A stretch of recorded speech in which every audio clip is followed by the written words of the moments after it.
whatever decisions are made. Thank you very much. Thank you, Fraser.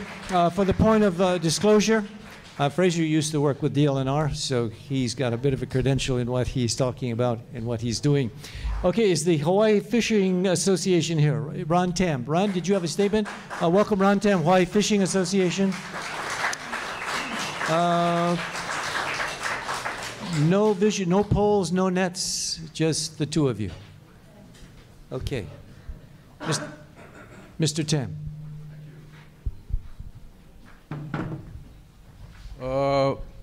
Good evening. Aloha.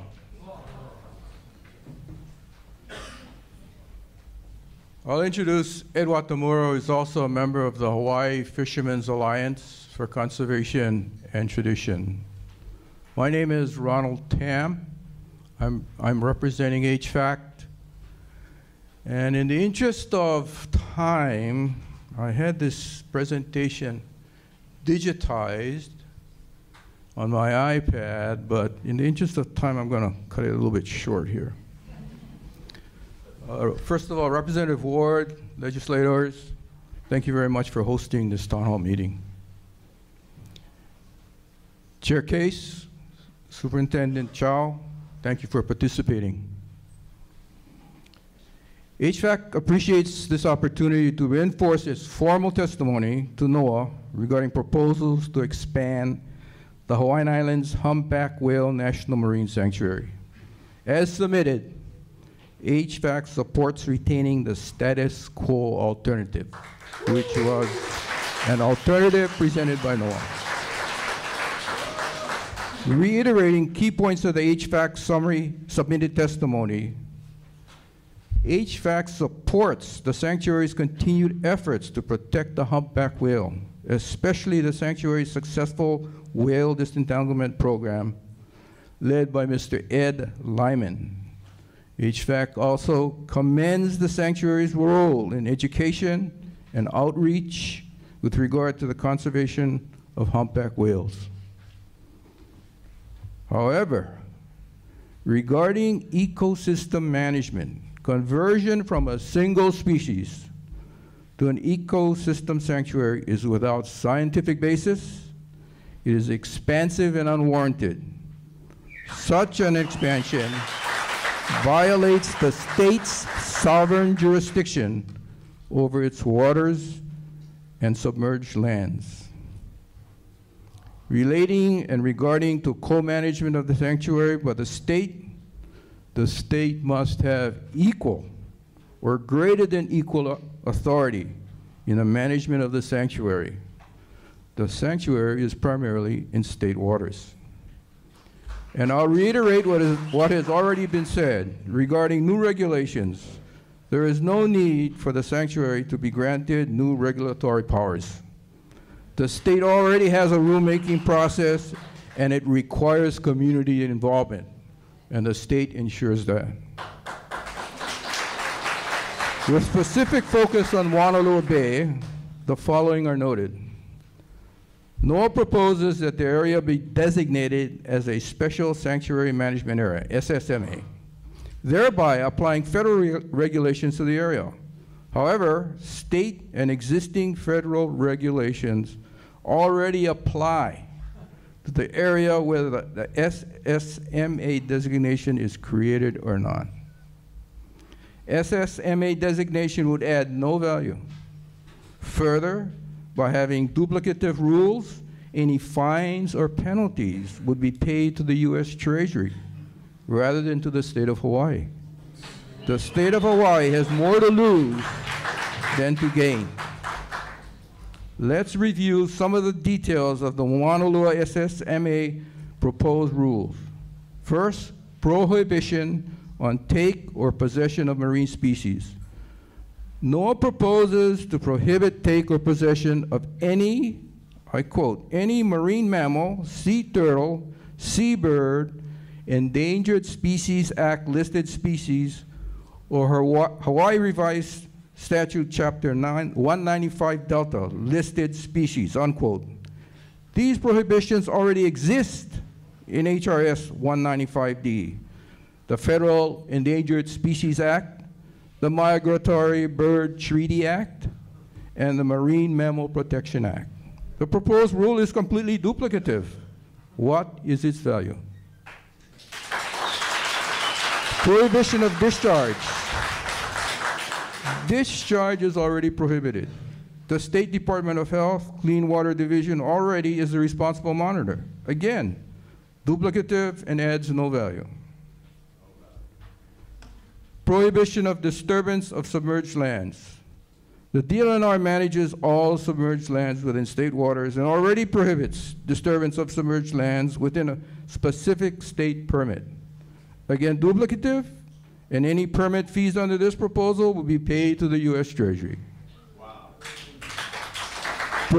Prohibition on use of explosives. Again, rules already prohibit explosives within state law. Prohibition on introduction of introduced species. Again, rules already exist. Management is via the Hawaii Invasive Species Council, an arm of DLNR. This interdepartmental council has existed since 2003. It is apparent that the Maunalua Bay SSMA proposal is a proposal by NOAA to intrude into management of an ORMA, Ocean Recreation Management Area, that is already highly managed and working well.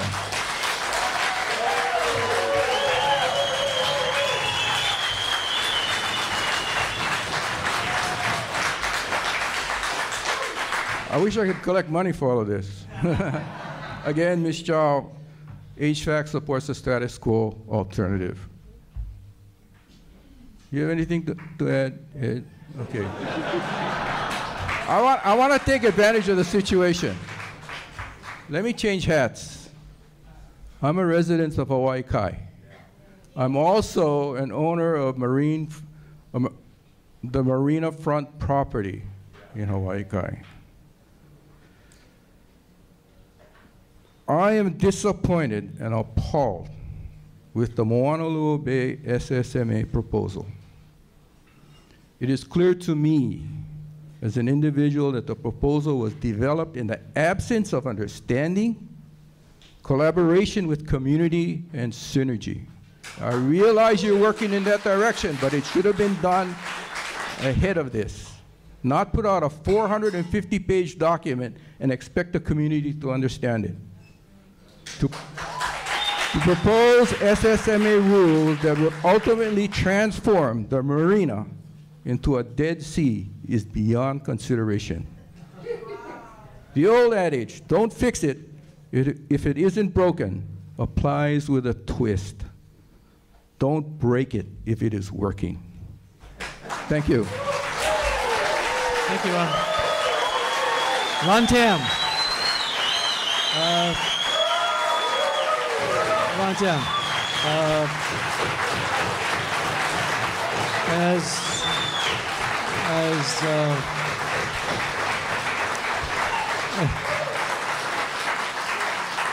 You never expected that from a fisherman, did you? Yes, he did. For Ron, he said, don't applaud, throw money. He'll be at the door as you guys leave. I wanted to follow up, speaking of money, I wanted to follow up with one of the statements that I didn't realize. If, Malia, there is a fine, will the funds go to the feds? Yeah, thank you for the opportunity to clarify that. So we have a clear provision in the National Marine Sanctuaries Act.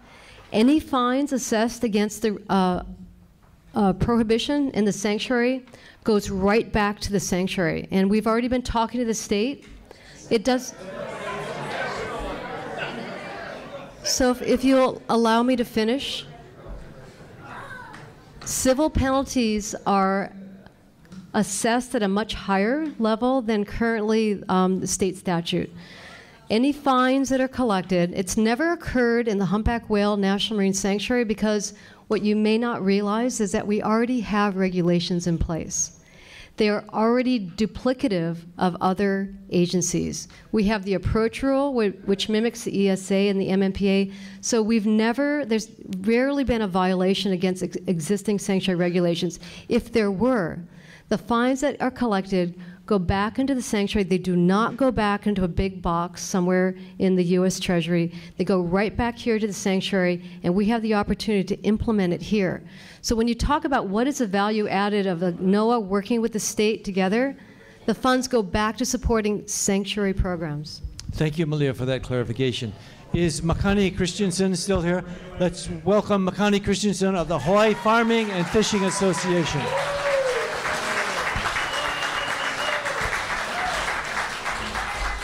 Aloha. What Ron said was spot on. But I'm going to change it a little bit. I'm not going to talk about the Whale Sanctuary per se right now. I'm going to talk about the Hunting, Farming, Fishing Association and some of the reasons why we're all here today. In April, we found out about the Humpback Whale Sanctuary about a week prior to the sanctuary meetings going, and read over it, got the information out of it, certain points, and all we did is give that to the Kauai community. And we worked together. They had in 2010, they already knew this, so they already had their ear to the ground, and they collected 7,000 signatures in 2010 in a week's time against the Humpback Whale Sanctuary. 7,000. That's impressive. So we met in Kauai. We all talked together with Kauai ocean users. They were able to rally the community. When Malia mentioned earlier how she didn't see this kind of group since about a month ago, that was Kauai. I mean, they had 4 meetings, packed houses every time. 300 people, 200 people, 200 people, 300 people, just massive amounts of people in opposition of this plan. Why? And then we come to the Hawaii Kai side. We had a packed house, right? Now, how did that happen? All it was is individuals in the community passing out information to you so you're aware of it. So for the last 5 years, an organization has been working in a bubble because none of you were informed.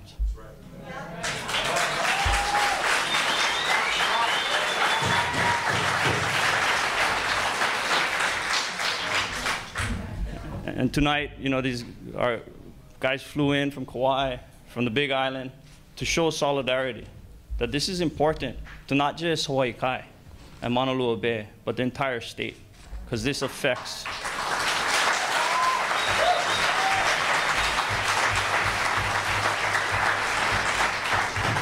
and this affects a lot of people.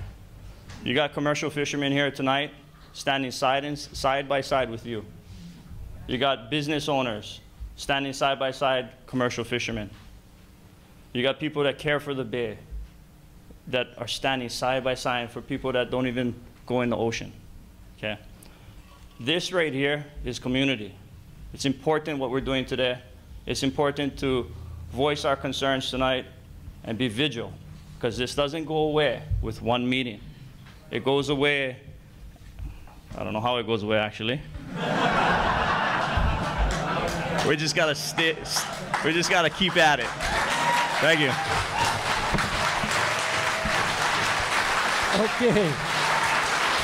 Okay, thank you.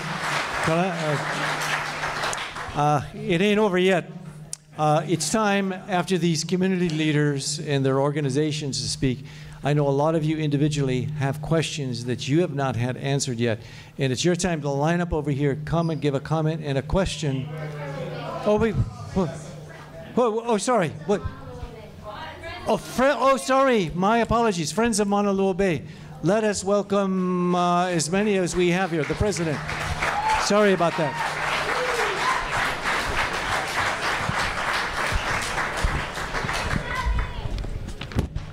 I'm a man who needs an introduction but doesn't get one.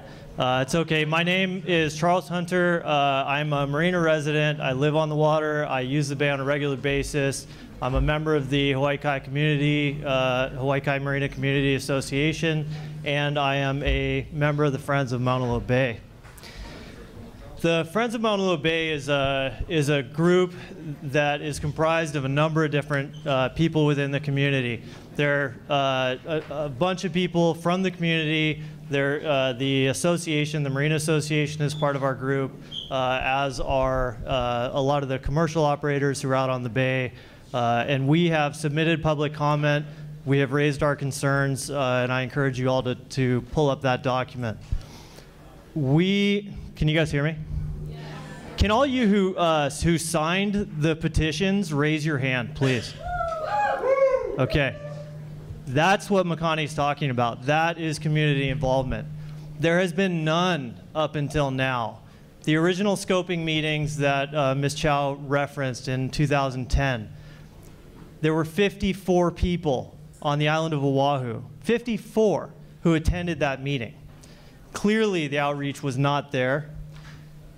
There were only 26 submissions received on Oahu during that period of time. That was the genesis and the beginning of this proposal, which is flawed. It is a document that will affect our ability to use the bay in very normal ways. The regulations are broad and vague, and they will prevent things, even if it's not the intention of Ms. Chow or Ms. Case right now. We don't know who's going to be at the head of NOAA in a few years and how these regulations will be enforced. This expansion, thank you. This current plan is a major expansion in NOAA's role within the Hawaiian Islands and certainly within Maunalua Bay. This would be one of the most heavily regulated, probably the most heavily regulated body of water in the entire state. So the question is, why Maunalua Bay? Why is this the place to test the regulations that have been put in place? I encourage you all to pull up the 25-page document that is the proposed rules. That's the meat of this proposal. That's the thing that's going to affect each and every one of you going forward. We have concerns about the implementation of additional federal regulation. Do we need more laws? Do we need to enforce the ones we have? Is the state not capable of enforcing its own laws and regulating its own waters? The DLNR's public comment says, what is needed from the federal government at this time is more management capacity, not more regulation. That's the DLNR's public statement.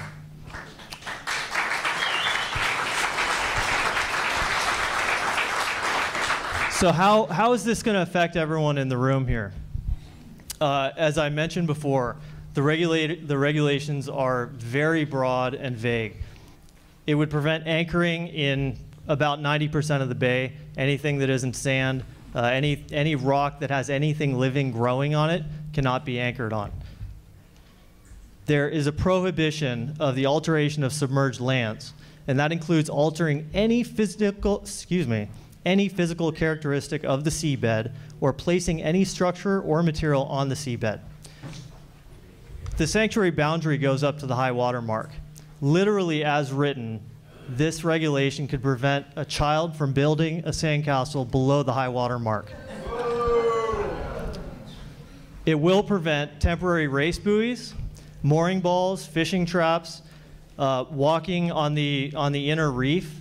You know, I want to be able to go out there with my wife and daughter and walk out onto the sand. I know friends of mine have had weddings out there. Are they going to be denied access to this place? Are they going to be able to walk out? Certainly they're going to be disturbing the seafloor.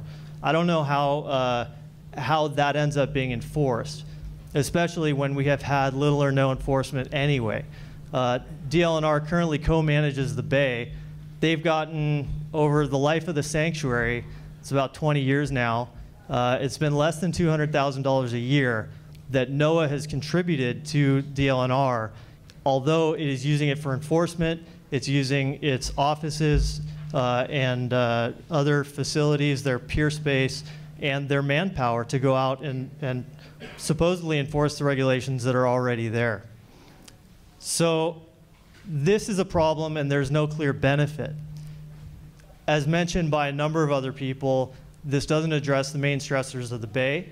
The biggest one is the drainage from drainage and runoff from the culverts. Does NOAA intend to hold the state liable for that? I don't know. How about the city and county?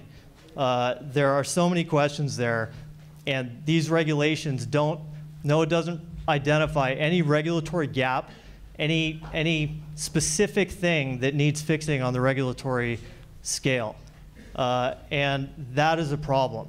When all of our ability to use the bay in normal ways is jeopardized by regulations that have not been properly thought through. NOAA did not come out to the community. They did not meet with the business owners. They didn't meet with the boaters. They didn't meet with the homeowners associations. Nothing happened. And this is the culmination and the reason for that.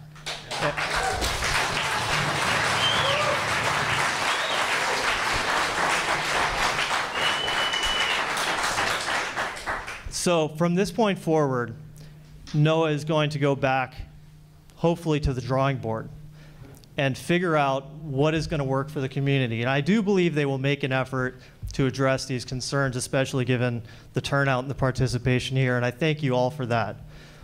What we need to do going forward is to get out there. Please read all the public comments. Educate yourselves as to the plan as it currently stands, and be active with our political leaders. I'm really happy to see the turnout that we've had. Governor Ige has final authority on this thing. Work on that, please. Go talk to him. So anyway, Governor Ige has the final authority as to whether or not all or parts of this thing actually go through. Please work with the people in the community and your political leaders to try to make that something that Ige is likely to do something about. It would be nice. So anyway, thank you all for being here. I really appreciate it. Thank you, friends of Maunalua Bay. Malia and Suzanne, fact or fiction? 90% of the bay can't be used to anchor a boat. Can't build a sandcastle. Fact or fiction? That's part of what tonight is about. What's fact, what's fiction? That's the first time I've heard about the sandcastle issue. Yeah, me too. Let me address the question about can 90%, 90% of the bay cannot be anchored. Because so what our prohibition says is that you cannot anchor on live substrate. So the question becomes, how much of the bay is live substrate? Okay, so it is a fact then. Okay, that is a fact. Suzanne, any? Well, I would just say, you know, one of the things that's happened in the last few years, while this discussion has been starting, is a good new rule for coral protection in Hawaii. So I think we can count on that for some protections. And you know, I mean, I don't know what the plan is for or what the layout is and needs are for further mooring buoys, but you know, we want to be able to use the bay without damaging the corals. The other question was rhetorical, but I think a serious one regarding the runoff and the storm drain and the reliability or the runoff of that. Can I just follow up on the anchoring issue? So if you want to understand how National Marine Sanctuaries function, we have a comparable one in Florida Keys, the National Marine Sanctuary. What NOAA has done, they have a similar prohibition because they really value their corals in the Florida Keys. What they've done is that they've invested in mooring buoys throughout the sanctuary. And if you talk to some of the fishermen when the sanctuary was first being designated, there were similar groups like this, equally upset. 15 years later, fishermen are asking for more reserves because they've seen the difference and the recovery. There's an extensive mooring system all throughout Florida Keys. The questions and discussions we've been having with the state of Hawaii, what would it look like if NOAA were to support the state of Hawaii and put mooring buoys in Maunalua Bay? So I just give that to you as an example that these are not absolutes. This is a dialogue that we're having about what kind of resources can we bring to the state so people can continue to go out and enjoy the bay. That's really our goal. How do we get more people out there while minimizing impacts? Thank you. More mooring buoys. Suzanne, did you want to comment on that? Okay. The issue of the runoff and the liability. Like, Like, who would again, be liable? from the homeowners associations. Yeah, let me go back again to Florida Keys, because the concern about increased property values, when I talk to my colleagues in the Florida Keys, or decreased property values, I apologize, their values have gone straight up because of the recreational value of national marine sanctuaries. People really want to live near these places. So I don't know what would happen in Hawaii, but I know in other places around the country, people, whether it be Monterey Bay or Channel Islands, where we also have national marine sanctuaries, or in the Florida Keys, people have a high desire to live near these areas because these are special protected areas in the ocean. Okay, we've got more questions, and the lineup is over here. I just saw our councilman come here. Let's recognize Trevor Ozawa. Trevor, welcome. The other one's got 3 minutes. You got 1 minute. 1 minute. Aloha. Thank you, everyone, for coming out. Thank you, Representative Ward, for hosting this as well. See Senator Sloan as well.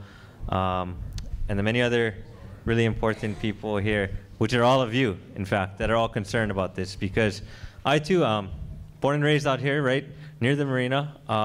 My concern, very similar to them. I'm sorry I'm late. I came from a Waikiki neighborhood board meeting where we're discussing some other issues out there, but same concerns. You know, what kind of commercial activities will be banned? What will happen to the property values? What is the dredging impacts that we've been hearing about? And so I'm glad that we're here to listen, here on a fact-finding mission. Thank you very much, Representative Ward. Thank you. Thank you, Trevor. Okay, let the questions begin, and I want to repeat what Senator Thielen said. Say what you like about it, what you don't like about it, and what may be your choice, or what should be done about it. Please give your name and who you represent. Okay. My name's Sam Montgomery. I'm a homeowner and a business owner here on the marina. I own 2 businesses. I got 2 little boys, my lovely wife right there. And basically, the community as a whole, I believe, is very frustrated that NOAA basically left everyone in the dark and is trying to shove it down our throats, and we're not going for it, and we're not going to lay down.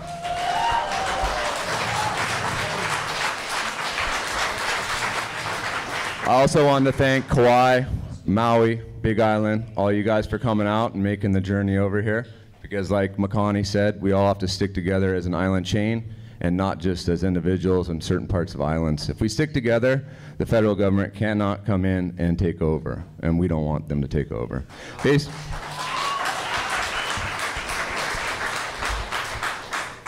Basically, to reflect on what other people said shortly, so other people can speak, we don't want the federal government coming in because we can't approach the federal government. As a state government, we can approach, change things, and get things changed for the people. If the federal government comes in, it's not going to happen. It's just not going to happen. Once the federal government takes over your water, you will never get it back. Let's just basically say it like that. I also want to bring up a couple other things. Why should NOAA be trusted to run our bay, like Charlie said, when in fact they've only basically donated $87,000 statewide to help regulate all the rules and regulations? If you're saying that the DLNR is failing at their job, you guys are failing because you're not funding the DLNR to regulate. That's my point.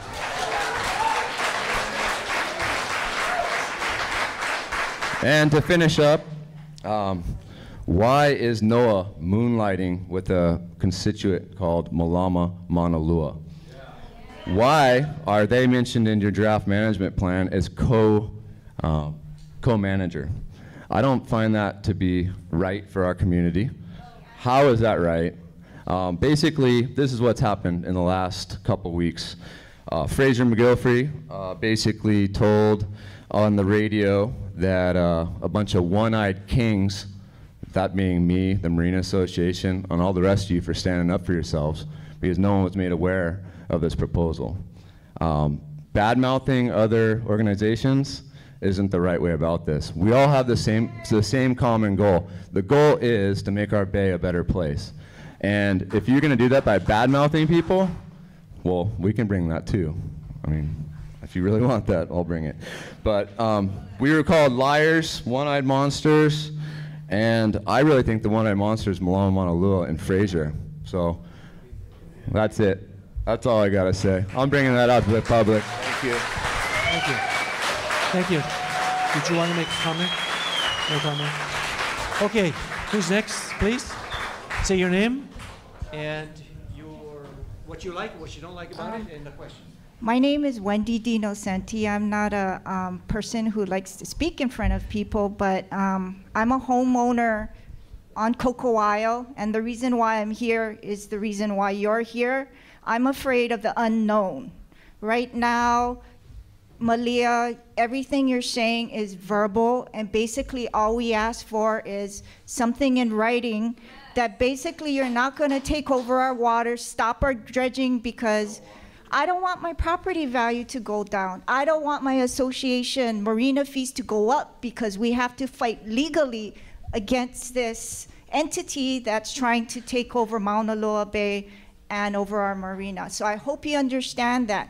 If my son fishes in the bay, he's a teenager, he just wants to have fun, he obeys the bay. So I hope you can just listen. I mean, we just want things in writing. That's all we ask for, and maybe we'll give in a little bit.